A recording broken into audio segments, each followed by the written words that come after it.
마태복음 16번째 긍휼히 여기는 자는 복이 있나니 라는 제목으로 같이 말씀을 나누도록 하겠습니다.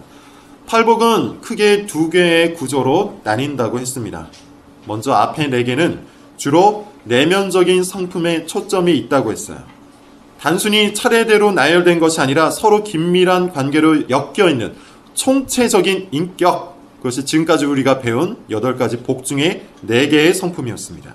이 4개의 성품은 점점 발전하는 경향이 있는데요. 심령이 가난한 자는 애통을 합니다.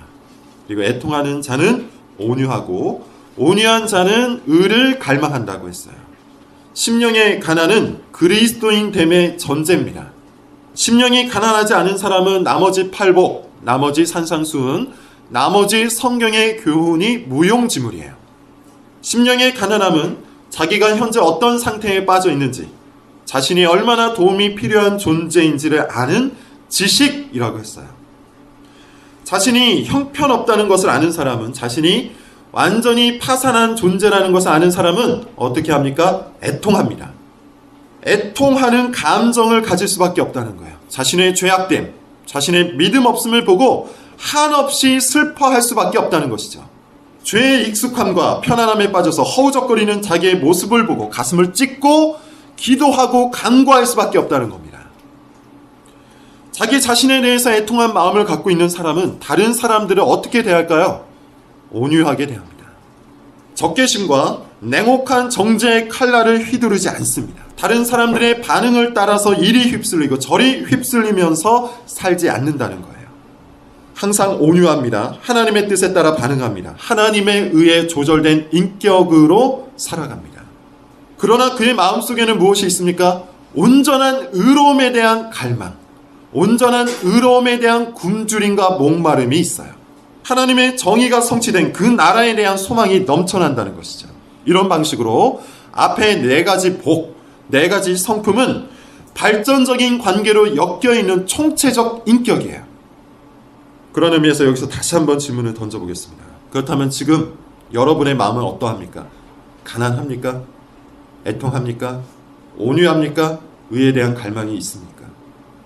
앞에 이 4가지 복이 주로 마음 상태에 주목하였다면 뒤편에 나오는 4가지 복은 5번째부터 8가지의 이 복은 실제 행동에 관한 이야기예요. 도덕적인 성품이 아니라 도덕적인 행위에 관한 이야기라는 것이죠. 5번째 복, 긍휼히 여김. 6번째 복, 마음을 청결하게 함. 7번째 복, 화평하게 함. 8번째 복, 의를 위하여 박해를 받음은 행동과 관련되어 있어요.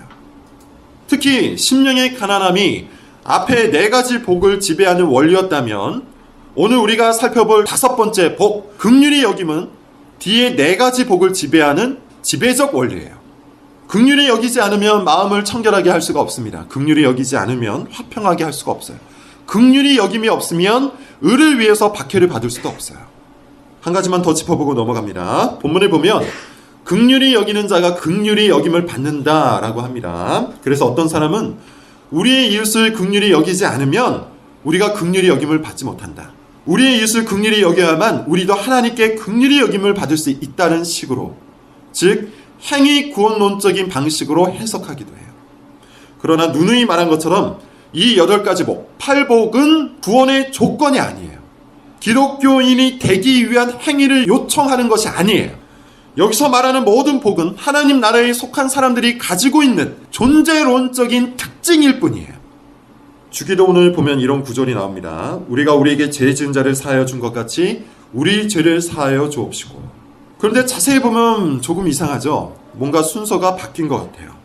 하나님이 우리 죄를 사하여 주셨으니 우리도 우리에게 죄 지은 자를 사할 수 있게 하여 주옵소서라고 기도해야 맞는 것 같습니다. 그런데 여러분 그것을 알아야 합니다. 기도하는 것 자체, 우리가 이 주기도문을 들고 기도하는 것 자체는 그리스도인 됨을 보여주는 행위예요. 주님이 가르쳐 주신 말씀대로 기도한다는 것 자체가 이미 하나님께 용서를 받았다는 증거가 된다는 겁니다. 우리가 지난번에 읽은 하이델베르크 교리문답으로 보는 주기도문에서 프롱크 목사님께서 이렇게 말씀하시죠. 기도는 우리가 본성상 할 수 있거나 하려고 하는 것이 아닙니다. 기도는 하나님의 자녀라면 누구나 다 가지고 있는 한 가지 본성입니다. 하나님의 자녀들은 모두 밤낮으로 하나님께 부르짖습니다. 울부짖는 것이 갓난아이의 본성인 것처럼 기도하는 것은 하나님 자녀의 새로운 한 본성입니다. 기도한다는 행위 자체가 구원의 열매인 것처럼 긍휼히 여긴다는 것 자체가 구원의 열매라는 겁니다. 따라서 긍휼히 여기는 자가 긍휼히 여김을 받는다는 이 표현은 구원의 조건을 말하는 것이 아니라 구원받은 사람이 받게 되는 상을 의미하는 거예요. 사람들을 긍휼히 여기고 자비와 친절을 베푸면 하나님께서도 우리에게 그와 같은 상을 주십니다. 우리는 이것을 믿고 사람들을 긍휼히 여겨야 하는 거예요. 자, 그렇다면 이제 본문으로 들어가 보죠. 긍휼히 여기는 자는 복이 있다라고 하는데요. 긍휼이 뭡니까? 언뜻 떠오르는 단어가 있을 겁니다. 자비, 도움, 용서 등등이에요. 다 맞습니다. 좀 더 정확한 의미를 성경 안에서 찾아보도록 하죠. 로이드 존스 목사님은 은혜와 긍휼을 구분해서 설명을 해요. 예컨대 이렇게 말합니다. 은혜가 죄에 대한 반응이라면 긍휼은 죄의 비참한 결과에 대한 반응이다. 다시, 은혜가 죄에 대한 반응이라면 긍휼은 죄의 비참한 결과에 대한 반응이다. 괜찮은 구분법이죠. 이 구분에 의하면 긍휼은 좀 더 본격적인 행위를 뜻합니다. 은혜가 전체를 아우르는 개념이라면 긍휼은 구체적이고 실천적인 행위, 그것을 의미해요. 성경 용어상 긍휼이라는 이 단어를 가장 잘 표현한 것이 있는데 히브리어로 헤세드라는 단어입니다. 헤세드. 구약에 등장하는 히브리어죠. 주로 은혜, 자비, 긍휼, 인자라는 단어로 번역이 돼요. 헤세드라는 단어가 가장 잘 드러난 성경 본문은 룻기입니다. 룻기의 맥락을 따라서 헤세드를 정의해보면 이렇습니다. 강한 자, 부유한 자가 그럴 만한 의무가 없음에도 불구하고 약한 자, 가난한 자에게 베푸는 친절과 자비예요. 다시 헤세드를 룻기서의 맥락으로 해석을 해보자면 이런 뜻이에요. 강한 자, 부유한 자가 그럴 만한 의무가 없음에도 불구하고 약한 자, 가난한 자에게 베푸는 자비와 친절. 룻기에 나오는 보아스를 한번 생각해 볼까요? 보아스는 룻에게 친절을 베풀 아무런 의무가 없었습니다. 룻은 한낱 이방인 과부에 불과했어요. 유대인들의 관점에 의하면 그녀는 변두리 인물이었고 도움을 받을 만한 아무런 조건도 갖추지 못한 인물이었어요. 그럼에도 불구하고 보아스는 그녀의 처지를 불쌍히 여겼습니다. 불쌍히 여겼어요. 먹을 것을 제공했고요. 다른 남자들에게서 보호를 하였으며 그녀의 마음을 따뜻하게 위로했습니다. 아무런 의무도 없는데, 아무런 책임도 없는데 조건 없이 친절을 베풀고 도움을 주었다는 거예요. 무엇보다 헤세드의 가장 대표적 존재는 하나님 자신입니다. 하나님은 우리에게 친절을 베풀어야 하는 아무런 의무가 없어요. 하나님은 우리를 선대해야 할 아무런 빚이 없으신 분입니다. 갚아야 될 빚이 없으세요. 그럼에도 불구하고 하나님께서는 우리를 불쌍히 여겨주셨습니다. 독생자를 보내주셨고 그 아들을 제물로 우리를 구원해 주셨어요. 그럴 만한 의무가 없는데 우리를 용서해 주시고 선대해 주시고 돌봐주셨다는 겁니다. 그런 의미에서 헤세드는 기독교의 가장 강력한 윤리입니다. 헤세드는 하나님을 드러내는 성품이에요. 긍휼히 여기는 사람은 자신이 긍휼히 여김을 받았다는 것을 강력하게 증거하는 겁니다. 이제 두 가지의 적용을 살펴보겠습니다. 하나는 긍휼히 여겨야 하는 대상, 누구를 긍휼히 여겨야 할까라는 것이고, 다른 하나는 긍휼히 여기는 방법인데 간단한 권면으로 어떻게 이웃을 긍휼히 대할 수 있을까를 살펴보겠습니다. 먼저 우리가 가장 긍휼히 여겨야 할 대상이 누굴까요? 가난한 자입니다. 성경은 가난한 자를 향한 관심을 멈추지 않아요. 레위기 19장 10절 내 포도원의 열매를 다 따지 말며 내 포도원에 떨어진 열매도 줍지 말고 가난한 사람과 거류민을 위하여 남겨두라. 시편 41편 1절부터 2절 가난한 자를 보살피는 자에게 복이 있으며 재앙의 날에 여호와께서 그를 건지신다. 잠언 19장 17절 가난한 자를 불쌍히 여기는 것은 여호와께 꾸어 드리는 것이니 그의 선행을 그에게 갚아주신다. 반면에 가난한 자를 학대하는 사람들에게 이렇게 말씀하십니다. 잠언 22장 16절 이익을 얻으려고 가난한 자를 학대하는 자와 부자에게 주는 자는 가난하여질 것이다. 잠언 17장 5절 가난한 자를 조롱하는 자는 그를 지으신 주를 멸시하는 자다. 이사야 10장 2절 가난한 자를 불공평하게 판결하여 가난한 내 백성의 권리를 박탈하며 과부에게 토색하고 고아의 것을 약탈하는 자는 화 있을 것이다. 아모스 8장 4절 가난한 자를 삼키며 땅에 힘없는 자를 망하게 하려는 자들아 이 말을 들으라. 7절 여호와께서 야곱의 영광을 두고 맹세하시되 내가 그들의 모든 행위를 절대로 잊지 아니할 것이다. 하나님의 관심이 가난한 자들을 향해 있다는 겁니다. 하나님께서는 가난한 자들을 바라보신다는 거예요. 그렇다면 당연히 우리의 관심도 가난한 자들을 향해야 돼요. 가난한 자들을 향한 긍휼, 가난한 자들에게 베푸는 친절과 자비는 그리스도인 됨을 증명하는 열매예요. 그리스도인은 높은 곳을 지향하지 않고 부자와 권력자를 바라보지 않습니다. 우리가 불쌍히 여겨야 하는 존재는 권력자가 아니에요. 부자가 아니에요. 가난한 사람들이에요. 학대당하는 사람들이에요. 자, 어찌 보면 너무나 당연한 이야기죠. 근데 이 너무나 당연한 이야기를 힘주어 말하는 이유가 있습니다. 우리 시대의 가치가 성경이 말하는 것과 정반대로 흘러가고 있기 때문이에요. 자본주의와 민주주의로 대변되는 우리 사회는 효율성을 대단히 중요한 가치로 여깁니다. 효율성 자체가 나쁘다는 것은 아니죠. 일을 할 때 가능하면 효율적으로 일하는 것이 좋습니다. 1시간에 끝낼 수 있는 일을 10시간 동안 붙들고 있는 것은 어리석은 짓이에요. 효율성은 필요합니다. 그러나 그 효율의 가치가 사람을 판단하는 데 사용해서는 안 된다는 것이죠. 무슨 말일까요? 우리는 아주 쉽게 사람의 가치를 효율의 가치 위에 놓고 판단을 해요. 효율성을 기준으로 판단한다는 거예요. 전체를 위해서 한 사람 정도는 희생할 수 있다. 많이 들어보셨죠? 더 많은 사람들의 성공을 위해서 소수의 희생은 어쩔 수 없다. 따라올 수 있는 사람만 따라오면 된다. 한 명의 엘리트가 나머지 전부를 먹여 살린다. 우리가 어렸을 때부터 알게 모르게 주입받아온 생각들입니다. 지금도 그런 생각을 갖고 사는 사람들이 그리스도인 중에 굉장히 많아요. 그런데 여러분, 이것은 성경의 가치와 부합하지 않습니다. 이런 생각들은 결국 정점에 서 있는 한 사람만을 바라보게 만들어요. 권력자를 바라보게 만든다는 겁니다. 부자를 바라보게 만든다는 겁니다. 소위 말하는 고지론을 우리에게 주입한다는 겁니다.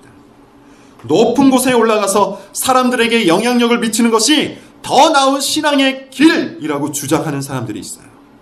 오해는 하지 마십시오. 권력을 부정하는 것도 아니고 부자들을 비하하는 것도 아닙니다. 하나님께서 특별한 의도를 가지고 누군가를 높은 자리로 올리셨다면 그 사람은 그 위치에서 할 일을 감당하면 됩니다. 그러나 그리스도인의 지향점, 그리스도인이 바라보아야 할 방향은 위가 아니라 아래예요. 언제 어디서나 낮은 곳이에요. 가난한 사람들을 바라봐야 해요. 약자들을 기억해야 돼요. 억울한 일을 당하고 소외당한 사람들에게 관심을 기울여야 합니다. 착취당하는 사람과 학대당하는 사람을 위해 무엇인가를 해야 합니다. 도움을 받지 못해서 울부짖는 사람들을 긍휼히 여겨야 한다는 거예요. 신약 성경은 구약보다 더 명확한 어조로 이것을 말해요. 마태복음 25장에는 아주 유명한 비유가 나옵니다. 마지막 날에 심판대 위에 서신 예수님께서 사람들을 염소와 양으로 나누시고 염소라 칭해진 사람들에게 이렇게 말씀하세요. 찾아봅시다. 마태복음 25장 42절 43절입니다. 마태복음 25장 42절 43절입니다. 같이 읽어볼까요? 자, 시작. 내가 줄일 때에 너희가 먹을 것을 주지 아니하였고 목마를 때에 마시게 하지 아니하였고 나그네 되었을 때 영접하지 아니하였고 헐 벗었을 때 옷 입히지 아니하였고 병들었을 때와 옥에 갇혔을 때 돌보지 아니하였습니다. 그랬더니만 그들이 답합니다. 염소라 일컬어진 그들이 답해요. 우리가 언제 그랬습니까? 그랬더니 예수님 뭐라고 하시죠? 지극히 작은 자 하나에게 하지 아니한 것이 곧 내게 하지 아니한 것이다. 이 비유는요, 오늘 본문을 풀어서 하신 말씀이에요. 긍휼히 여기는 자는 복이 있나니 그들이 긍휼히 여김을 받을 것입니다. 긍휼히 여기는 행위가 구원의 조건이 된다는 말이 아니라고 말씀드렸습니다. 구원받은 사람은 누구든지 지극히 작은 자 한 사람, 가난한 사람, 연약한 사람, 소외된 사람들을 돌본다는 거예요. 그것이 그들의 관심이라는 거예요. 여기서 말하는 지극히 작은 자 한 사람이 어떤 사람입니까? 예수님의 말씀을 근거해 보면 가난한 자요, 나그네요, 병든 자요, 억울하게 감옥에 갇힌 자죠. 어떤 사람은 이렇게 반문할 수도 있어요. 돈과 권력이 있으면 이런 사람들을 더 잘 도와줄 수 있지 않습니까? 돈이 있고 높은 자리에 올라가면 이런 가난한 사람들을 더 잘 돌봐줄 수 있지 않겠습니까? 물론 그럴 수 있습니다.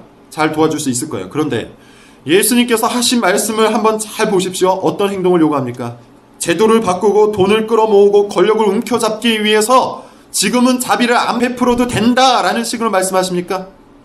그렇지 않죠? 그저 지금 배고픈 사람에게 음식을 주는 것, 지금 목마른 사람에게 물을 마시게 하는 것, 헐벗은 사람에게 옷을 주는 것, 도움이 필요한 사람에게 도움을 주는 것을 말씀하세요. 다시 말하면 예수님께서 말씀하시는 그 긍휼과 친절은 지금 내가 있는 자리에서 베푸는 긍휼과 친절이에요. 사람의 가치를 경제적인 가치로 환원해서 이해하면 안 됩니다. 권력자를 지향하고 부자를 바라봐서도 안 됩니다. 언젠가는 도와줘야지. 그래서 지금은 눈을 감을 수밖에 없어! 라고 자기를 합리화해서도 안 됩니다.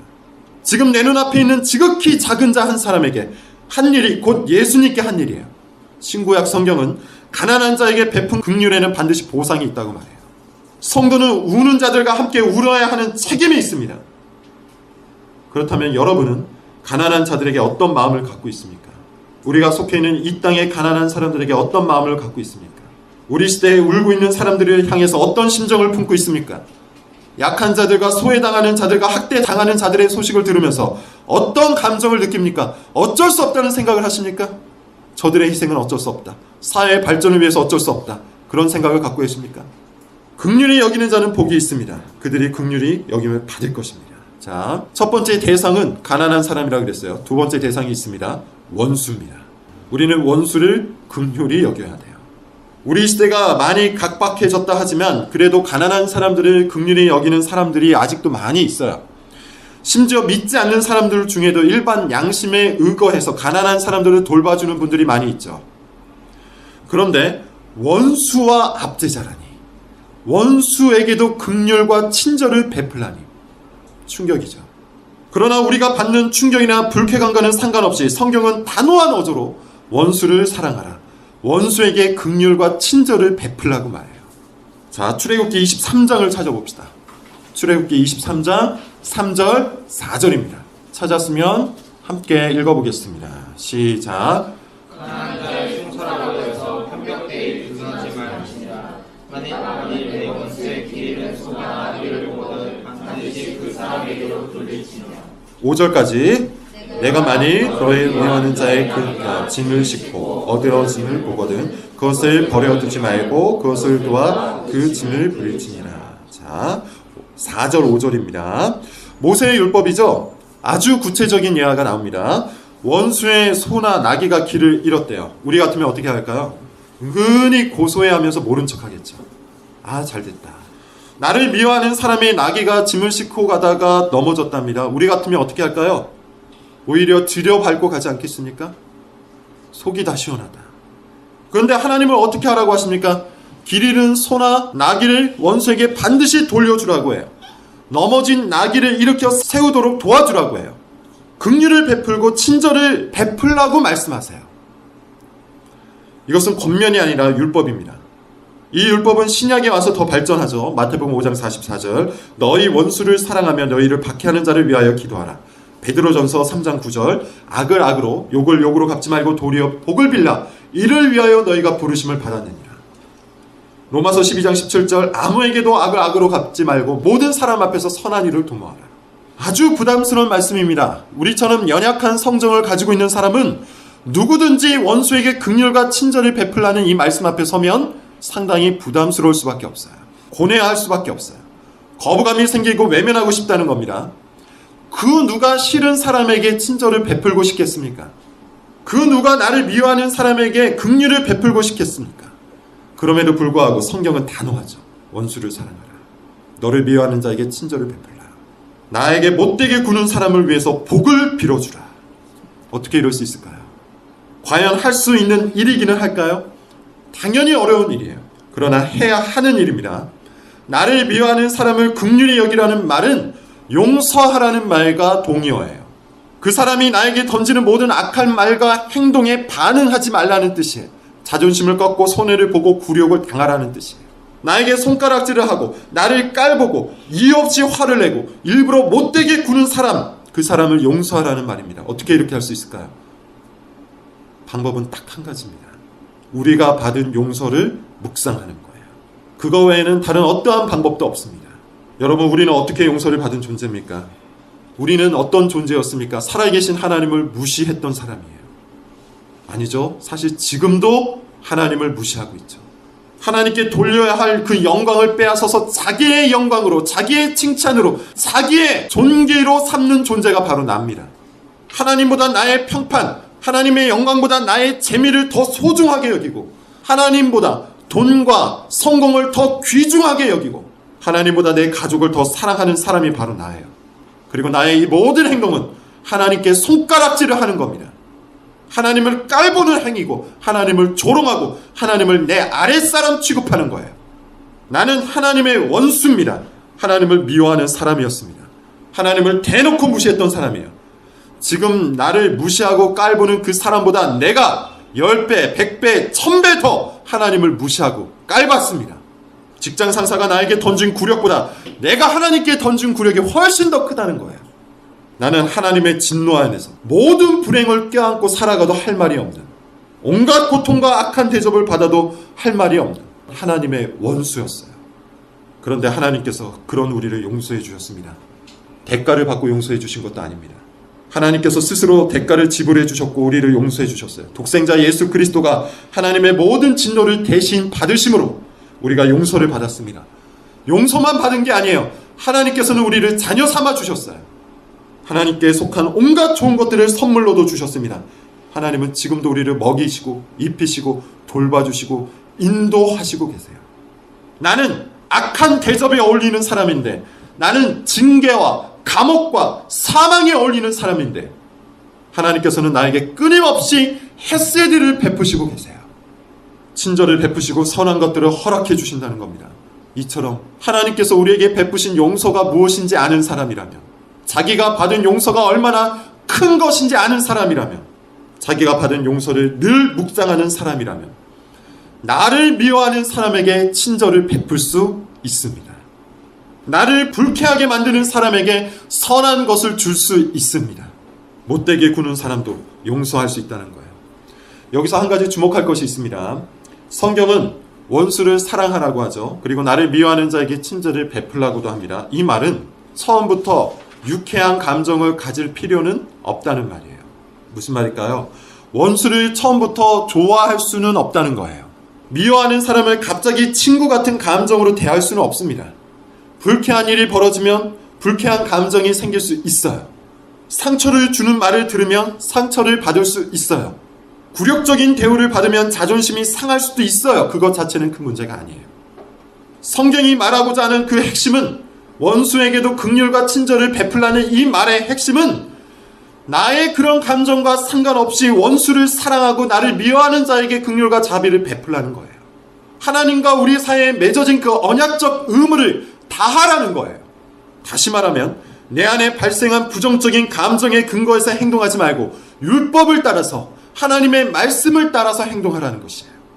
몇 번 말씀드린 적이 있지만 성경에서 말하는 사랑은 감정이 아닙니다. 의지입니다. 성경에서 말하는 그 사랑은 내가 느끼는 그 느낌이 아니라 하나님이 말씀하신 대로 따라 행동하는 의지입니다. 종종 이렇게 반문하는 사람들이 있어요. 감정과 상관없이 행동하는 것을 위선적이다, 가식적이다, 이렇게 반문하는 사람들이 있어요. 너무 가식적인 거 아닙니까? 너무 위선적인 거 아닙니까? 내가 감정이 따라가야 그런 행동을 해야 마땅한 거 아닙니까? 감정과 행동이 일치한다면 참 좋겠죠. 그러나 감정을 배제하고 친절을 베풀라는 이 말씀은 위선적이거나 가식적인 것이 아니에요. 왜냐하면 성경이 말하고자 하는 위선은 자기 스스로 이미지를 만들어서 다른 사람에게 자신의 평판을 쌓으려는 이기적인 욕망, 이기적인 목적으로 행동하는 것을 말해요. 성경이 말하는 위선이 뭐라고요? 자기가 스스로 이미지를 만들어서 다른 사람에게 자신의 평판을 쌓으려고 하는 이기적인 목적으로 행동하는 행위, 이게 위선이에요. 반면에 성경이 말하고자 하는 이 긍휼, 감정이 따라가지 않는데도 미워하는 사람에게 친절을 베풀라는 이 긍휼은 자신의 평판을 쌓으려는 목적이 아니라 말씀에 충성하고자 하는 신앙이 목적이에요. 목적이 하나님께 있는 겁니다. 동기도 하나님께 있는 겁니다. 그렇기 때문에 나를 미워하는 사람에게 친절을 베풀면서도 아무런 보상을 바라지 않을 수 있어요. 친절을 베풀고 자비를 베푸는데도 전혀 변하지 않는 사람들을 보면서 좌절하지 않을 수 있다는 거예요. 나의 평판이나 나의 목적을 위해서 긍휼을 베푸는 것이 아니기 때문이에요. 하나님께 먼저 긍휼히 여김을 받았기 때문에, 하나님께서 긍휼히 여김을 원하시기 때문에, 내 감정보다 하나님의 말씀을 더 사랑하기 때문에 원수에게, 미워하는 사람에게 친절을 베푸는 거예요. 그것이 긍휼을 베푸는 유일한 이유요, 유일한 목적입니다. 자, 두 가지를 말했죠. 가난한 자들, 소외당하는 사람들, 학대당하는 사람들, 그들에게 친절을 베풀어야 합니다. 그리고 나를 미워하는 사람, 원수에게도 친절을 베풀어야 합니다. 두 번째, 적용으로 한번 가볼게요. 어떻게 친절을 베풀 수 있을까요? 어떻게 친절을 베풀면서 살 수 있을까요? 다양한 방법이 있을 겁니다. 그 구체적인 내용은 산상수훈의 나머지 이야기를 통해서 말씀을 드리도록 하겠습니다. 그럴 기회가 있을 겁니다. 여기서는 아주 가장 기본적인 것 하나만 이야기하고 넘어가도록 하죠. 남의 허물을 지적하는 속도를 늦추는 것으로 긍휼을 베풀 수 있어요. 무슨 말일까요? 사람들과 관계를 맺고 살다 보면 좋은 일만 생기는 것은 아닙니다. 기분 좋은 관계만 있는 것은 아니에요. 직장에서 만나는 동료나 상사의 언행 때문에 불쾌한 감정이 자주 생겨날 수 있어요. 가정에서도 마찬가지예요. 부모님 때문에, 배우자 때문에, 형제 자매 때문에, 자녀 때문에 짜증이 나고 화가 날 때가 얼마나 많습니까? 교회에서도 그럴 수 있어요. 마음에 들지 않는 말을 하고 행동을 하는 지체들이 있기 때문에 그들로 인해서 마음이 상할 수 있어요. 다른 사람들이 가지고 있는 온갖 약점과 온갖 허물과 온갖 실수로 인해 감정이 상하고 상처를 받고 기분이 나쁠 수 있습니다. 부정하는 것이 아니에요. 그러나 그것이 나의 문제이든 상대의 문제이든 그런 상황이 분명히 있다고 할 때 보통 우리는 이런 식으로 반응을 하죠. 쏘아 붙입니다. 그 사람이 얼마나 큰 잘못을 했는지 알려주고 싶어서 목소리를 높입니다. 짜증을 바로바로 표현합니다. 기분이 나쁘다는 것을 온몸으로 알려주고자 합니다. 상대의 허물을 즉각적으로 들추어서 지적하고 싶어서 안절부절합니다. 그러나 이런 태도는 긍휼히 여기는 태도가 아니에요. 긍휼히 여긴다는 것은 상대가 실수했을 때, 상대의 허물이 드러났을 때, 상대가 약점을 노출했을 때 그때 내 안에 발생하는 감정을 따라 즉각적으로 행동하는 것이 아닙니다. 감정을 따라 행동하지 않는 것, 감정을 즉각적으로 표현하지 않는 것, 이것이 긍휼을 베푸는 가장 기본적인 태도예요. 긍휼히 여기는 마음이 생기기도 전에 이미 허물을 지적해버린다면 어떻게 친절을 베풀 수 있겠습니까? 아무 말도 하지 말라는 뜻은 아닙니다. 누군가가 계속해서 잘못된 행동과 말을 던짐으로 나에게 불쾌한 감정을 끊임없이 만들어내고 있다면 그 사람에게 말할 기회를 찾아야 합니다. 내가 당신의 말에 어떤 감정을 가지는지, 당신의 행동이 다른 사람에게 어떠한 피해를 주는지, 당신이 어떤 부분에서 잘못된 모습을 보이는지 알려줘야 돼요. 우리는 피차 권면해야 할 책임이 있어요. 중요한 것은 뭡니까? 감정을 따라 즉각적으로 표현하는 습관을 고쳐야 한다는 거예요. 오히려 허물을 지적하는 그 속도를 늦출 수 있는 습관을 만들어야 합니다. 긍휼히 여기는 마음이 생길 수 있도록, 온유한 태도로 권면할 수 있는 마음이 생길 수 있도록 시간을 벌어야 한다는 것이죠. 감정에 대한 절제, 감정을 통제하는 습관은 우리를 불편하게 만드는 모든 사람들을 긍휼히 여길 수 있는 가장 기본적인 태도예요. 말씀을 맺겠습니다. 긍휼히 여기는 자는 복이 있습니다. 긍휼히 여기는 자는 하나님께 긍휼히 여김을 받습니다. 우리가 다른 사람을 긍휼히 여겨야 하는 이유는 우리가 먼저 하나님께 긍휼히 여김을 받았기 때문이에요. 다른 사람이 나에게 어떻게 대하느냐 중요한 것이 아닙니다. 내가 하나님께 어떤 대접을 받았느냐, 그것이 중요한 거예요. 하나님의 용서를 받은 사람이 가장 먼저 바라보는 사람은 가난한 사람입니다. 높은 자리에 있는 사람을 보면서 감탄하는 것이 아니고, 부유한 사람을 보면서 부러워하는 것이 아니라 가난하고 소외당하고 학대당하는 사람들에게 관심을 기울이는 거예요. 그들을 긍휼히 여기는 거예요. 마음속에 긍휼이 가득한 사람은 또한 원수도 긍휼히 여깁니다. 논리적으로, 합리적으로 생각하기 이전에 나를 미워하는 사람에게 친절을 베풉니다. 어떻게 하면 내가 당한 손해와 내가 느낀 불쾌감을 전해줄까 생각하지 않고, 어떻게 하면 내 감정을 억누르고 하나님의 뜻대로 친절을 베풀까 생각합니다. 긍휼한 마음은 사람을 가리지 않고 모든 사람에게 하나님의 용서를 보여줘요. 긍휼히 여기는 자는 복이 있습니다. 이 긍휼의 마음으로 모든 사람들을 대하는 우리 교회 지체들이 되시기 바랍니다. 기도하겠습니다.